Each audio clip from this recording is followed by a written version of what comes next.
about future agritourism gatherings. Today we're talking about regenerative tourism and agriculture. My name is Lisa Chase. I'm a professor at the University of Vermont Extension, and I'm the director of the Vermont Tourism Research Center.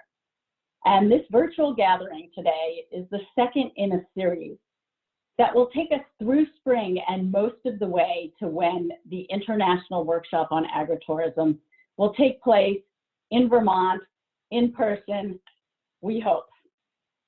A major sponsor for the conference and these virtual gatherings is Yonder, which is a new nature tourism platform that invites travelers to connect with the natural world and the people who steward it. Through the Yonder site and app, guests can discover and book overnight stays and activities at farms, ranches, vineyards, and other nature escapes. Initially, Yonder was focused on the US, but they're now expanding throughout the world, and they've become an important partner for the International Agritourism Network that was launched at the First World Congress on Agritourism, which was hosted by UREC Research and was held in Italy in 2018.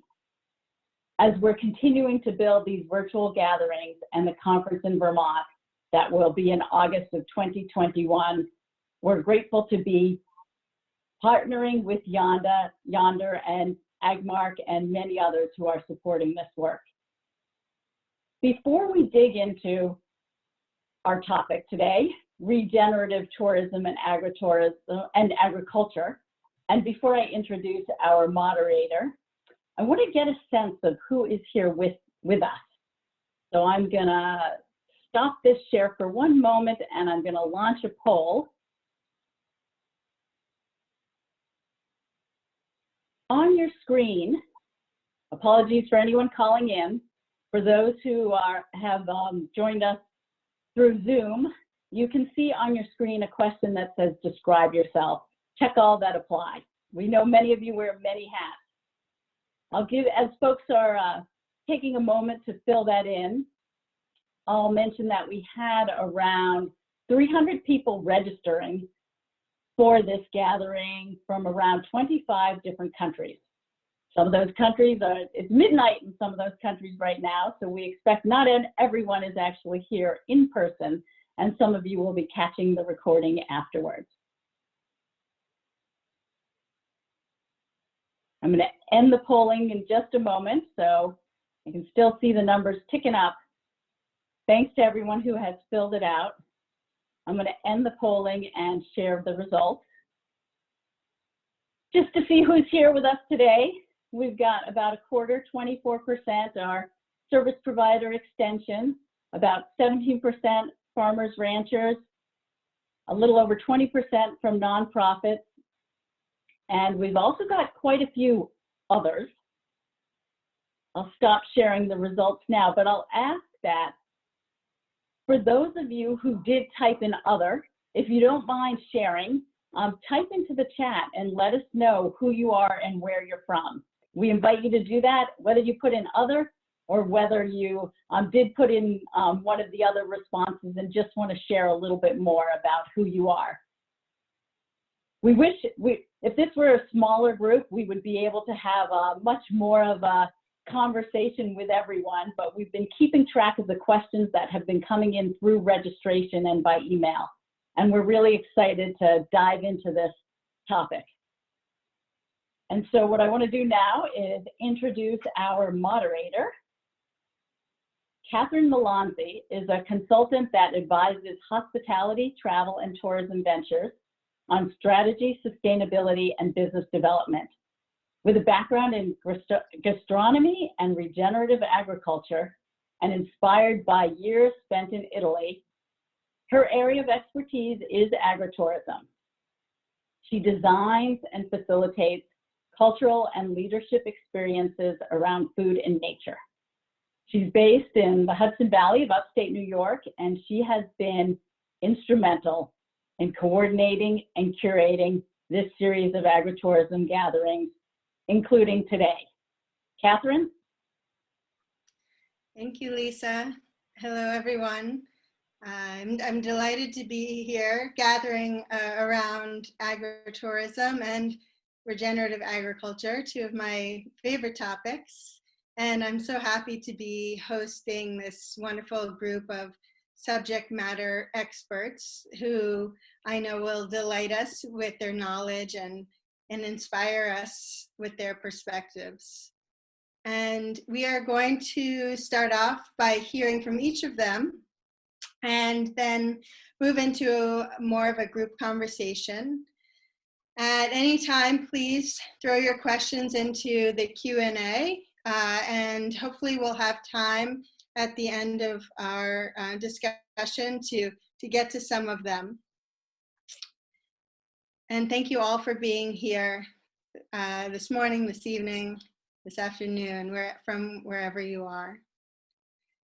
So 2020, of course, as we know, has shaken the travel and tourism industry, and we don't have to look much further than the fact that I read yesterday that this September was the hottest month on global record to respond to calls to advance our global sophistication around our food systems. As we know, both the travel and food industries are a major contributor to carbon emissions and have a pivotal role to play in the transformation of how we grow food, eat food, distribute food going forward. So the question on my mind as we go into this conversation is, as we rebuild the tourism industry, how can we also rebuild ecosystems as well? And that is what each of our panelists today share a commitment to and are working towards in their own ways. I wanted to start by introducing Nicole Bourgeois. Nicole operates a small farm with her husband in the Yellow Point area on Vancouver Island. A farmer for her entire life, she's passionate about agriculture and the value of farms and farm heritage to society. To support her farming habit, Nicole's day job is the Associate Vice President of Research at Vancouver Island University, and she's also the Emeritus British Columbia Regional Innovation Chair in Tourism and Sustainable Rural Development. Nicole and her colleagues authored BC's first manual on diversification through agriculture for the BC Ministry of Agriculture in 2018. Nicole also serves on the board for Destination British Columbia and the British Columbia Rural Center. Thank you for being with us, Nicole. I'll turn it over to you to tell us a little bit more about yourself and your work. Thanks for that introduction, Katharine, and it's a pleasure to be invited to participate on this wonderful panel today. I'm going to try and share my screen, so hopefully this comes up for everyone okay. And let me know if that does. Yeah, good to go. Great. All right. So I'm going to talk a little bit today about some sort of conceptual pieces to maybe frame the panel a little bit. I'm an academic, so it's comfortable for me to do that as well. So I think my comments will really largely reflect on the state of tourism, the importance of building it back better, as Katharine has already highlighted, and about the potential role of agritourism in this regeneration. So over the next 5 minutes or so, I'm going to provide a frame on this discussion and suggest a few definitions you might want to think about, review some core principles of regenerative agriculture, and highlight what I see are some of the opportunities ahead. Hopefully this slide moves forward. Do you see the next one? Good, thanks, Lisa. First and foremost, I think it's important to understand what regenerate means. I think it's, common in our lexicon, but perhaps getting more common. To regenerate simply means that we're trying to restore something to a better, higher, or more worthy state, and that it's radically altered for the better. So in order to achieve regenerative tourism, we need to regenerate the system. And I think you heard that with Katharine. So keep system at the foreground when we talk about regenerative tourism. And in order to achieve regenerative tourism as a noun, we need to regenerate our approach to tourism as a verb. So be thinking about both of those as we go along. This is a quote from Anne Pollock, and many of you may know Anne's work. She's been writing on regenerative tourism over the past couple of years. I'll read this for you here. She says that the way we've designed the tourism business model is based on our known business as usual model. Sustainable tourism was about doing tourism better with less impact, but still using the same business model, a greener, cleaner, and perhaps less harmful version of business as usual. Regenerative tourism is bolder and more inspiring, and it aims not to do just less harm, but to go on and restore the system that's already, any damage to the system that's already been done, and to make sure the natural world and the conditions are there to allow life to flourish. So it's fundamentally different, and I think it's really important to start with that frame. This quote actually helps us to differentiate and see the links between conventional, sustainable, and regenerative tourism. It's a tall order, and it requires us to think a little bit about how do we do this, but luckily we're not alone. So hopefully the slide that you see right now is one on regenerative agriculture and some of the shifts in the paradigm that have been happening in that sector. Luckily, tourism can borrow from some of these other sectors that are ahead of us here. So in regenerative agriculture, for many of you that are probably aware, it's shifted the paradigm to be thinking about competing with nature, managing nature, to partnering with nature, to disturbing the soil, to protecting the soil for longer term, to be thinking about monoculture to more one of diversification or diversity, and to move from a reductionist thinking to holistic thinking, again, bringing the systems thinking in mind. So luckily, there's other sectors that are ahead of us, and we can borrow from them. So I'll come back to the role of agriculture in that conversation. Really, if we're to position the concept of regenerative design, so this next slide that you see looks very academic, I know, but really you'll see it a lot when you're looking at regenerative design. You'll see that it sort of shifts this sort of context to think about conventional approaches to evolve from the lessons learned in green design and sustainable design to creating living systems that are actually capable of regenerating themselves. So to achieve true regenerative design requires us to incorporate systems thinking, as I've said, interdisciplinary collaboration, so beyond one sector or one discipline, understand, and we need to recognize our dependence on natural capital. So I'm sure you'll see this a lot, and it's too much for me to go into in 5 minutes, but note that it's really a continuum. It's building on the lessons that we've learned in the past to designing something that can regenerate itself. This, it does require change. And so the manager and me applied the ADCAR model to this, which is a model for change management. And I think it's kind of useful for us to assess our current status and way forward. Are we aware enough about regenerative tourism and what it means?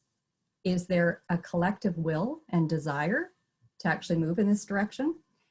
If so, does everyone have the knowledge that we need in order to be successful? Does everyone have the ability or skills that are needed to support this desired change? And what reinforcements can we put in place to make sure that we don't revert back to business as usual? It's human tendency to do that. My guess, and the reason I highlighted desire, is my guess we're somewhere in between awareness and desire. So I'll leave that with you to think about. If I can stress anything, it really, this shift requires us to focus perhaps tourism less as an end goal, but as a means to a collective end. This is really important. So, we have to be often we try to view tourism when we talk about it as an industry, as opposed to thinking about it more as a collective, it's having an influence in broader society. And I think at today's day and time, at this point in time, I think we can all see how interconnected tourism is in the fabric of our society and how pulling it out immediately has some ripple effects. So I guess I ask the question, are we trying to sustain tourism as an industry, or are we trying to sustain and enhance the regenerative capacity of our ecological, environmental, and social systems, and tourism is a means to that end? I think that this is one of the challenges because it will confront the systems that we've put in place already. Years ago, I developed a definition of sustainable tourism. I'm just going to sort of weave up to my definition of regenerative tourism. And this was a definition, there's lots of definitions of sustainable tourism out there, but I worked a lot with communities, and I really saw that this sort of notion of giving back, using anything that's coming from tourism to go back into the system, was at play there. So I defined tourism back in 2009, sustainable tourism, as tourism that enables residents, people in place, to enjoy an enhanced quality of life by showcasing and sharing the amenities that they had with outsiders in a way that infused that revenue back into their households, businesses, and the tax coffers. This revenue then would be reinvested back into those amenities that are highly valued to make sure that they actually withstand the promotion and use over time. Having reflected more on regenerative tourism, I'm going to leave you with a messy slide and tracking changes that shows how I'm defining regenerative tourism. Tourism in this sense, you know, thinking about systems design, thinking about giving back, it's, I'm positing that it's tourism that enables residents to thrive in place by showcasing and sharing their amenities with outsiders in a way that infuses valued capital into the system. This capital is then reinvested back into the system to ensure that our core natural and cultural amenities flourish over time.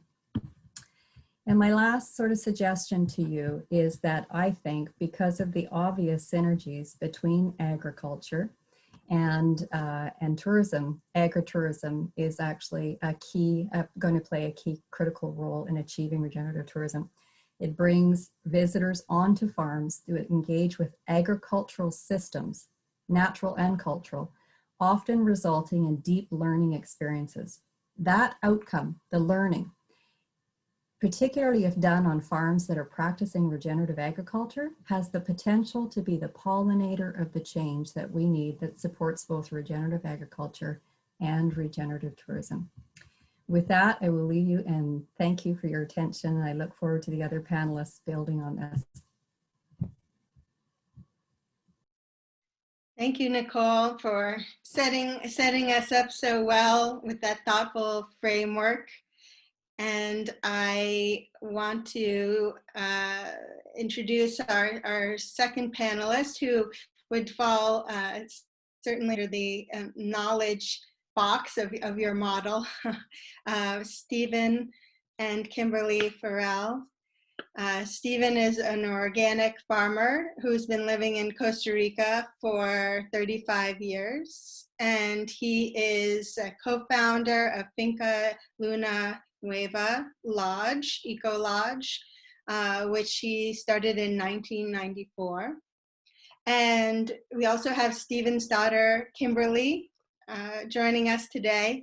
Kim was born and raised in Costa Rica with a background in business administration. She is currently general manager and marketing coordinator for Finca Nueva. And the lodge is a member of the Regenerative Travel Group and other industry, or maybe I should say systems leaders. So we look forward to hearing more about that. Kim and Stephen, I turn it over to you. Thank you, Katharine, and thank you for everybody who's joining. We're very excited to be a part of this group. We're in the middle of the jungle right now, but we're inside because the cicadas are very loud. So welcome, and I'm going to share the screen right now so we can share a little bit about what we do.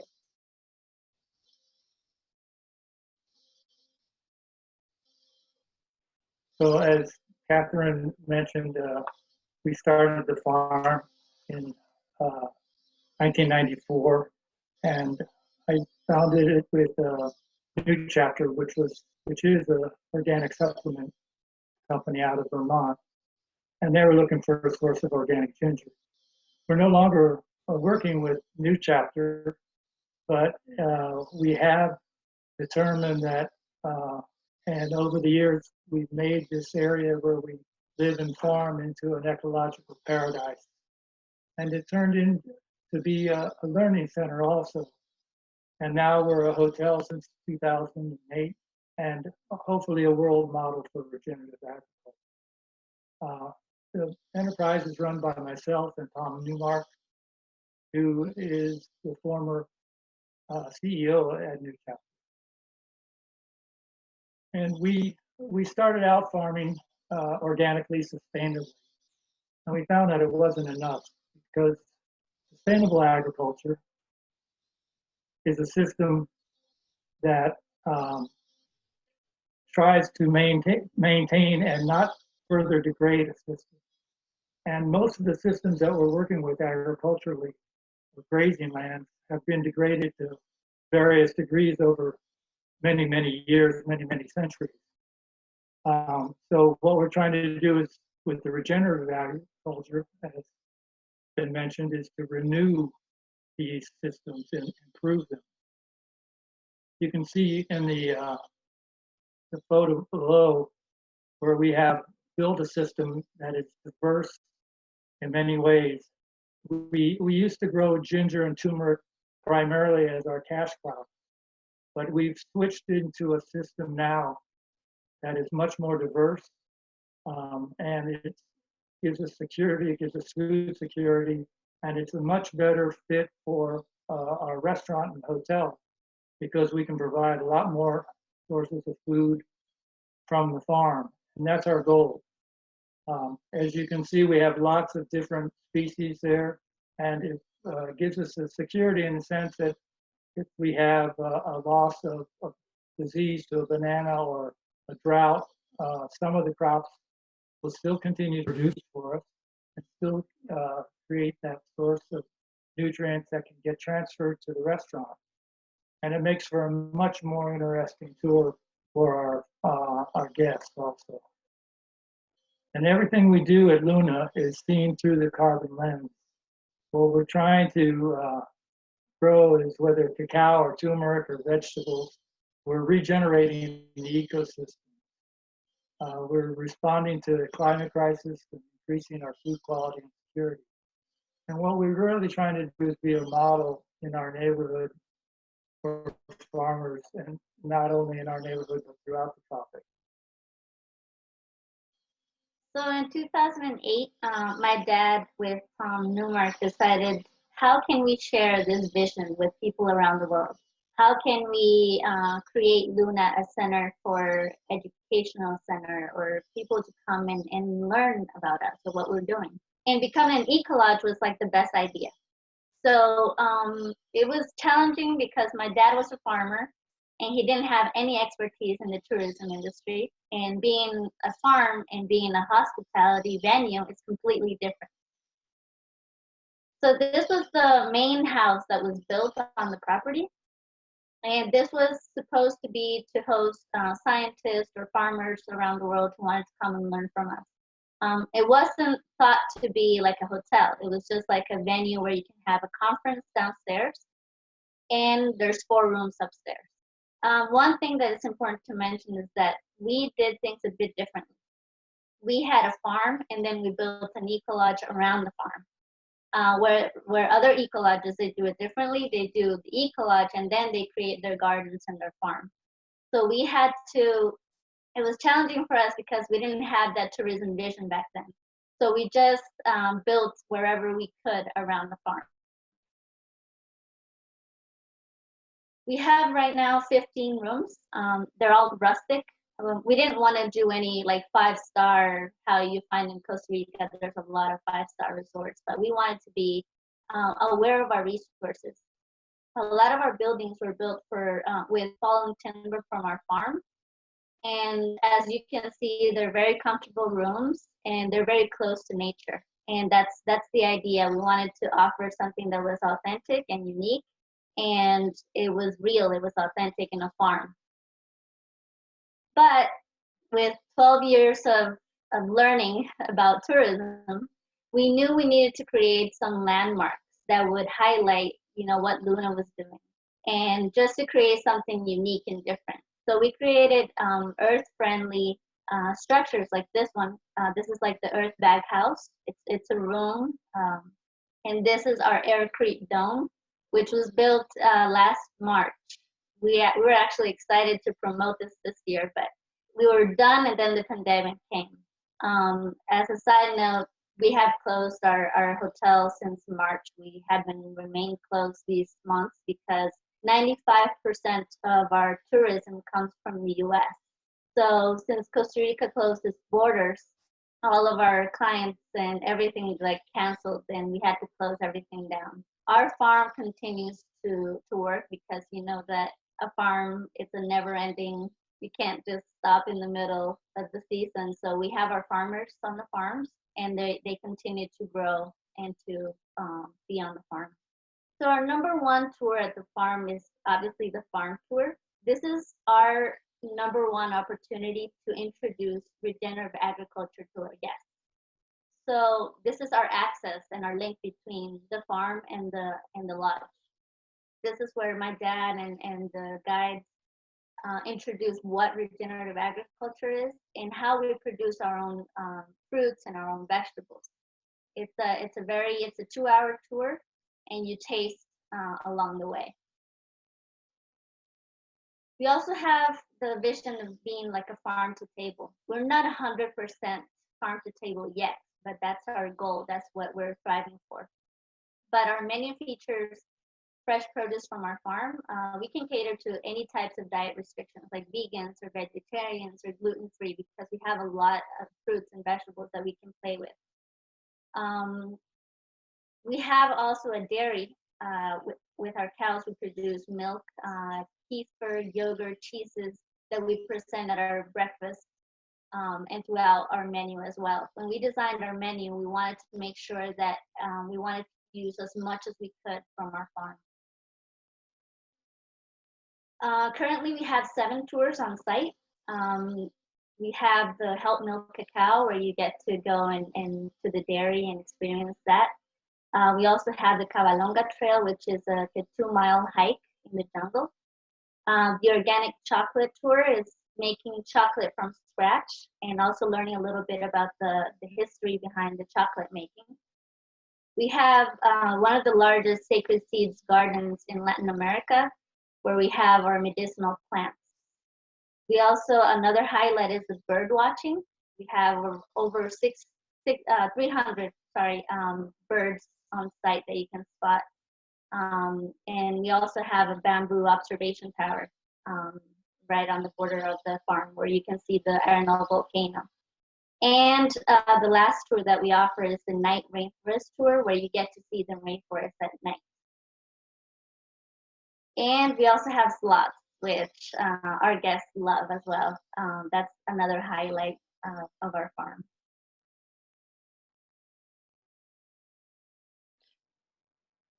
Thank you. Thank you both. If that doesn't get our travel juices going, I don't know what will. So many of us have been not traveling in this year, and for good reason, but we certainly inspiring to put on the top of our lists for whenever it's safe to do so again. Thank you. I'm going to continue with our other panelists, but before we do, 2 quick little polls, since there's over 150 audience members listening in. Let's hear what you have to say through these 2 quick little polls. So the first one is just a yes, no, maybe, about, do you think that ecological farming practices make better guest experiences on agritourism farms? So just vote, and we'll see to get a quick temperature gauge. You should see on your screen the poll pop up. And we'll see what the audience thinks. Yes is the resounding answer at 83%. Absolutely, ecological farming practices make for better agritourism experiences. Wonderful, thank you. That's what we want to hear. And second question is, what do you think is the biggest challenge for farm operators to switch to regenerative practices? Is it too expensive, too much work? Do they not switch because of lack of knowledge or skills, or lack of public support?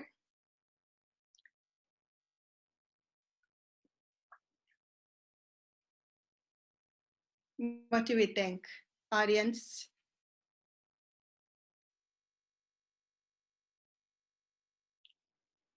A few more seconds to vote.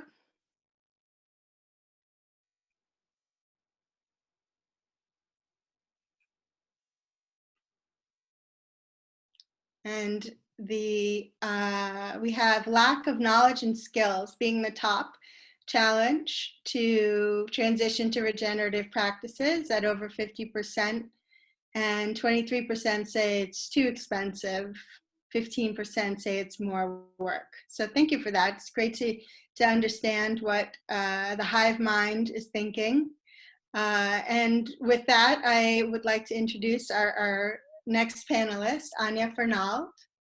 And Anya is the co-founder and CEO of Belcampo. And Belcampo operates 27,000 acres of organic farmland in California and processes its own livestock for sale in its own butcher shops and restaurants. Anya has 2 decades of leadership and entrepreneurship experience in high quality organic and premium foods. She has been recognized as one of Inc. magazine's 100 female founders, one of the 40 under 40 by Food and Wine, named a Nifty 50 by the New York Times, has been profiled in the New Yorker, and has served as a regular judge on Iron Chef America since 2009. Anya's debut cookbook, Home Cooked, was released in spring 2016 with 10 Speed Press. Anya, we're delighted to have you join us today. I will turn it to you. Hi, everyone. Thank you for having me. This is such a cool group. I've been scanning through the chat of everybody's introductions, and it's amazing. I don't think I've had the opportunity ever to speak to such an international, diverse audience. So thank you guys for including me. As Katharine lined out, I started 2 operations in the regenerative agriculture space. One is Belcampo, based in Northern California. We operate a medium-sized livestock operation. We commercially farm 7 species on about 30,000 acres. We process them and sell meat online through our stores, and then also in grocery channels. In Belize, I have a commercial operation, 3,000 acres, farming organic sugarcane and cacao, first organic operation certified in the country of Belize. We launched our premium run line, Kapali rum, and the distillery itself is also 100% regenerative. So it's powered by biomass, and it's zero output. So all of the water and outputs and waste from the distillery is filtered and used through catchment ponds, so that it's zero impact to the environment when it comes out. So both of these operations are united, I think, the very similar kind of trajectory. Like Nicole, I have a significant background in Italy. I spent the first 7 years of my career in Sicily and then in Piedmont. And in that time, I worked with many small-scale food producers and had the experiences of agritourism kind of when it was nascent in the early 2000s. As I grew my career in agriculture, and as I really, began to build these businesses, it was just my kind of just inclination, and my obvious marketing step was to find a way to bring people there. And it wasn't necessarily that we started out with an agritourism focus. And to be clear, in both these businesses, agritourism isn't the major revenue source. However, it's become the key driver for marketing. And I'll speak to the first experience in California. The picture here is our agritourism setup on our ranch, Belcampo, outside of Gazelle, the base of Mount Shasta, California. And my intention with this, I actually started these camps. I called them meat camps, and I made them initially for women. And the goal was to teach women to be comfortable at the grill. It's quite an international audience, but I think that even internationally, it's typically men who do the grilling, right, around the world. And I'm a female meat expert, and women always ask me, how did you learn how to do that? So I thought, well, wouldn't it be fun just to do something where I teach women how to run a grill? Then that immediately morphed into being, of course, for men as well. We were overwhelmed with requests for these camps. We were then profiled in the journal, Wall Street Journal, for those of you outside the US, is a very important publication. So it kind of gained its momentum. And it was super funny. It was just like a passion project for me. I wanted to get people on the ranch. And after about a year of doing that, I really reflected on what these camps were about, what they were for. And we built this infrastructure here. These are inexpensive. These camp setups here cost $1,200 each to build. So they look quite luxurious, but they're actually a pretty minimal capital expense. This is our outdoor dining area, also minimal. I mean, these were not highly luxurious experiences. However, I was able to charge about $2,700 for 2 nights. With full curriculum, food and wine included, and cocktails and such. But we were able to charge a real premium. And so it was like, okay, this is interesting. We're making some decent money off of it. People are getting up here. And what I landed on was the experience that so many of my customers told me time and time again, which was, I had no idea that a livestock ranch could smell like this. So what started out for me as like an itch to scratch about teaching women how to grill turned into this experiential piece, which really transformed our brand. So the people that came up to these camps, and I started them in 2014, my brand was really new. And the people who came to these camps, like they completely transformed their understanding. Here in California, the only ranch that people often see is when you drive down the I-5, a big highway that connects Northern California to Southern California. When you drive past a huge feedlot's a confinement animal feeding operation. And everybody's like, roll up the windows, cover your mouth, it smells horrible. And you try to forget about it as soon as you're done. When I brought people to this regenerative ranch and I cooked them meals on this big, beautiful grill that I have a lot of different grills. We eat really well. We hike, we move around, we cut up meat. Like their whole experience and understanding of product change. So I think of the people who came out of that experience as being really my leading edge consumers. And in fact, by 2017, the camps became kind of like this fun thing that I had started that grew into a monster. So I was spending all my time hosting these camps. The neat pivot too, in COVID, of course, we could not hold our camps this summer, but we ended up renting them out on Hip Camp and have done pretty good revenue just renting them to campers and people looking to get out of the city. I'll just show you briefly how I configured it. We put these out into our orchard. There's a bathroom set up down out of view here with 3 shared facilities. And we really invested in things like linens and really great mattresses and really nice gift baskets and things, but it's quite rudimentary. So if you look at this, an average ticket when people are renting on Hip Camp is about $200 a night. And when they come to a camp, it's about $800 to $1,000 a night. So we're able to get a real premium for that. Briefly too, these are our other facilities here at the ranch. We have a commercial kitchen, we have a main office, etc. But I have to say our hospitality component around those tents have become really the heart and soul of the brand. So my experience with my California operation was the agritourism component gave people a chance to touch and feel what's different about regenerative ag. And it was actually pivotal and transformative to the success of the brand. We've since the start of the camp, we've grown enormously in the business, but it's never made sense to stop doing this education because even though it's no longer a huge part of the revenue, it's so meaningful to our marketing. Briefly going to touch on our Belize operation as well. This is our distillery. We built a distillery in 2016. As I mentioned, fully regenerative, so powered by biomass. It is a large facility. I think what you guys are going to see in my operations, a little different from the more common like agritourism component, is that these are sort of medium scale, large scale operations that still have a very like luxury integrated agritourism component. So in these agritourism opportunities at the distillery, and here's the operation here. This is our organic vegetable garden, which feeds our hotel, which is a 16-room hotel. And this is a distillery. So it's all really here adjacent. So the experience for me here was I actually built, similar to what Kimberly was speaking about, bean to bar cacao programs, tastings of coffee straight off the plant, to roasting it, to producing it, to the coffee that you can take home. And from that, we also really sort of integrated the touch and feel and getting people engaged in where the products come from. That's earlier in its journey in Belize, but I'm anticipating a really similar potential for engagement. And I think the challenge with regenerative agriculture, guys, is that it costs far more, right? You saw that in the poll, right? It costs more. People don't know how to do it, but it's also it's much more labor intensive, which all implies more money. So the challenge in that is, how do you get your customer to compensate you for that incremental work? So agritourism, to me, is the most economically efficient way to get people to kind of get it about why it's more expensive. You can also shoot beautiful videos and pay for them to go on Instagram and do lots of different press and media. But I've done that as well.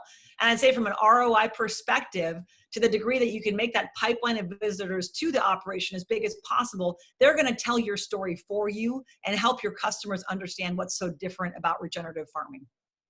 Again, thanks for having me here today, and look forward to speaking further. Thank you, Anya. We had a number of questions come into the chat about ROI and agritourism infrastructure and the financial side of things. So thank you for touching upon that, and for all of the extraordinary work and brand that you've built. Our next panelist is David Rust.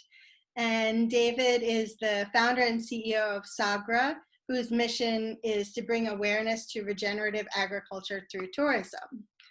Coming from an agricultural family, David was inspired at an early age by the beauty of farms and by the prospect of growing food in a way that cares for the planet. Prior to Sagra, David was the director of strategy at Lyft, where he oversaw the launch of Lyft's early markets. And we're looking forward to hearing about Sagra and your new chapter. David, I turn it to you. Thank you. Thank you, Katharine. And I have to say, it's incredibly inspiring to be on this panel because, I think a lot about regenerative tourism on a day-to-day basis, but I think it's a relatively new field. And so I'm really inspired by learning about what everybody on this panel is working on. And I sincerely hope that this becomes an industry that becomes a new norm and brings awareness and money and support to the farms that are doing this work. So thank you for asking me to participate on the panel. And what I'm going to talk a bit about today is how we as Sagra, which is the business that I founded, aim to support farmers in creating regenerative tourism. Because I think whether it's Finca Nueva or Belcampo, these are incredibly inspiring examples of how to make this model work. And there are a lot of other farms who haven't developed the infrastructure, haven't developed the programming, but have incredibly inspiring farms and are growing in a regenerative way and want to welcome people onto the farm and would like for that to bring in extra revenue to help make the whole operation economically sustainable. And that's really our mission, is to help farms do that. So with that, let me share my screen.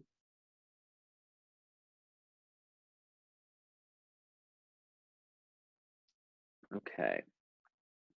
So Sagra, as a bit of background on what the word means, it is an Italian word, and that shouldn't be surprising because I think, as you've heard, a number of us have been inspired by agritourism as it has been developed in Italy. And what Sagra means is it's really a local festival and a feast to celebrate the harvest. And it often involves bringing the community together. And so think about a harvest festival, think about people coming together and eating food and celebrating that experience. And small scale regenerative farms, as you heard about today, really do need multiple income streams to remain economically viable, because farming in a way that cares for the land really takes time. It takes money. It is being learned and developed as we're speaking. And so for a farm to be able to make that work really does require some other revenue streams coming in. And that awareness around regenerative agriculture is also relatively new. And so you don't have an industry where people are yet seeing regenerative products in a grocery store and willing to pay a premium for that. So it's another reason that farms who are taking the effort to do this oftentimes need other revenue streams because they're not currently able to market and sell products and label them and certify them in a way that consumers are willing to value. That will happen in the future, but we are working towards that. And so if you look around the world, agritourism is a major income stream in many regions and in many countries. Italy, you've heard a lot about. There's an amazing example of a farm that many amazing farmers have been trained at called Spinocchia in Italy. And some friends of mine are actually currently doing the butchery program there. But if you go to South Africa, if you go to Germany, if you go to France, if you go to Costa Rica, if you go to Belize, many of the places we've talked about, it's not surprising that these models exist. And one of the areas of focus has been that we don't have this to a large degree in the United States. And growing up, my dad was born and raised in Germany. And I remember going as a kid to visit farms there and see how people were staying overnight on site and eating food, and how this was a way to connect people to the farm. And a cousin of mine ran an agriturismo in Umbria. And so from a young age, I had really been inspired about the beauty of farms and the ability to learn through visiting farms. But I didn't see many of those opportunities in the United States. And so if you look at what has happened in the United States, you have had a number of companies that have built some really interesting glamping and camping and nature-oriented hospitality experiences. You have brands like Outstanding in the Field that set up large dinners on farms that people can visit. You have companies like Auto Camp and Getaway and Collective Retreats, some of which you might have heard about, that here in the United States allow people to go visit and interact with nature in new, interesting, tangible ways. So you have this growing demand for nature-oriented hospitality, food-oriented hospitality, but farms haven't really been a major focus of that, at least here in the United States. And part of that is that many farms don't have the time or the resources or the expertise to set aside to focus on developing these. As you can imagine, in addition to running a farm, it can take a lot of time and money to then develop lodging, programming, figuring out how to do, change the rooms, do cleaning, sheets, bookings, reservation processes, insurance. It's a lot to handle. And that is why we started Sagra, is that our whole focus is that we believe that tourism and regenerative tourism can be an incredibly important way to bring awareness to regenerative agriculture. Speaking simply, if you visit a farm and you can feel the dirt, you can understand what cover cropping is and crop rotation, and you can learn through tasting the products why having a diversity of plants on the farm results in improved soil health. You can understand the intersection between grazing ruminant animals and vegetable production and how to build carbon in the soil, and that agriculture can sequester carbon. These can be very academic, philosophical concepts until you set foot on a farm and just root it in what's happening on the soil. And I think setting foot on a farm is probably one of the best ways to further that education. And our role as Sagra is to help build and operate these experiences on farms in partnership with farmers so that the farmer doesn't have to bear the full burden. In terms of how it works, we partner with farmers who are in locations that people are looking to visit. And so oftentimes these are outside of a major city within a 2-hour drive or near a destination that people seek out. And we share profit with the farmer. So we create infrastructure. It could be the type of tents that you saw at Belcampo. It could be cabins. It could be lodges. We really create something that is unique and relevant to that specific farm. And then we operate that. And so we will place staff on site. We'll manage the reservations. We manage the marketing.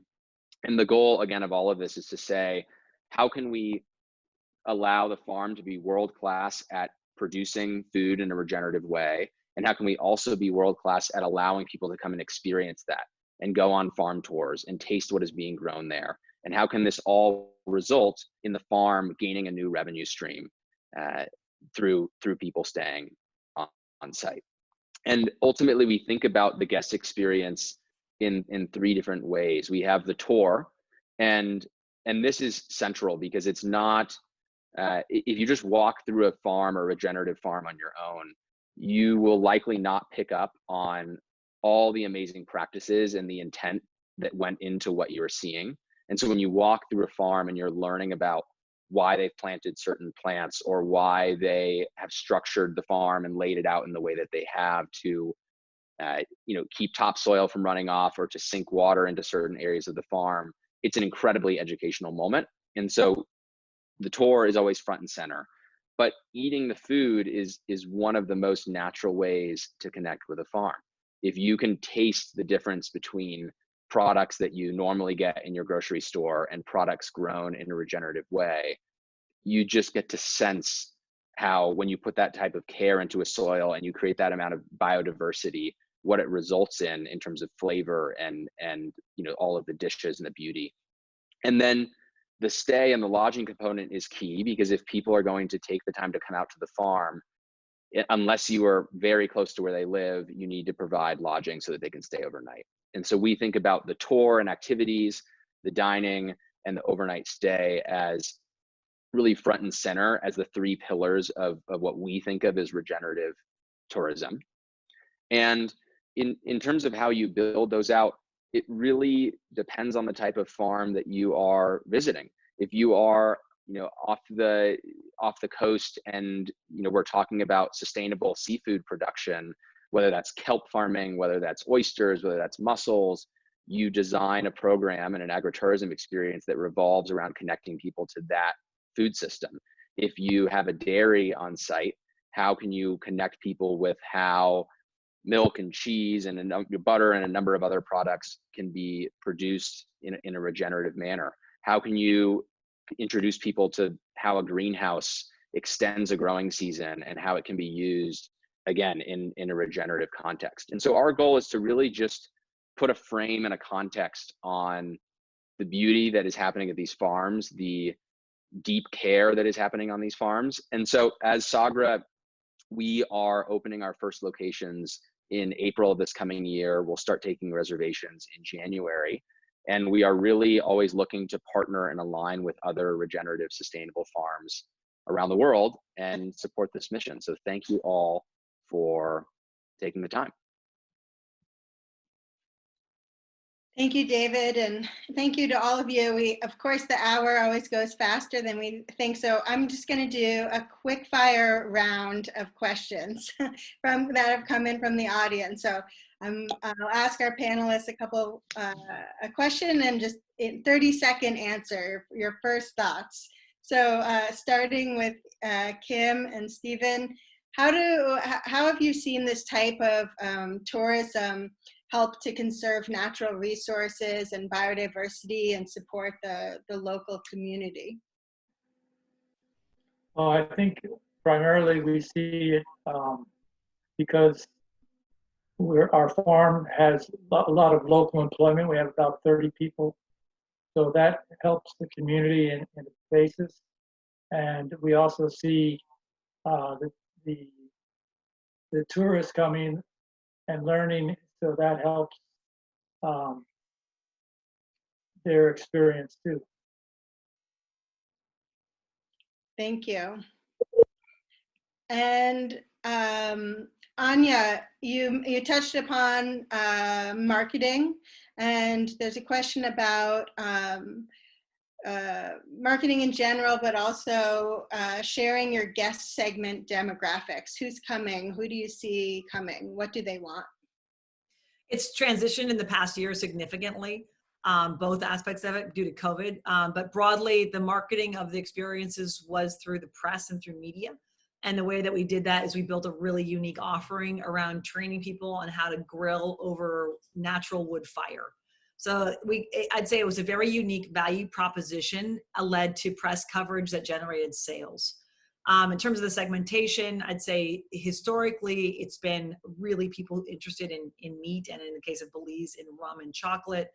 More recently in California, Belize of course is shut down right now due to travel restrictions, but in California we then toggled to marketing it through HipCamp. And initially I even blinded out the Belcampo name on that shared platform. just to kind of, we weren't sure about what the experience was like, how it would support the brand. And now we've really upped up the Belcampo presence and have been sharing the ability to book on HipCamp. So HipCamp's been fantastic for us on that. And we've just leveraged their existing marketing, and we've actually been sold out since June, continually booked. Although we've had lower occupancy. So we moved from 12 stations to 5. It sounds like David's service, though, would be the kind of thing that many small farms could benefit from if you weren't able to generate like the big programming push that I did with our meat camps. David's offering seems like the type of service that would be really beneficial, because I think getting the word out there, if it's not a highly differentiated offering, is more challenging. David, do you think that the pandemic has increased people's consciousness around the impact of travel?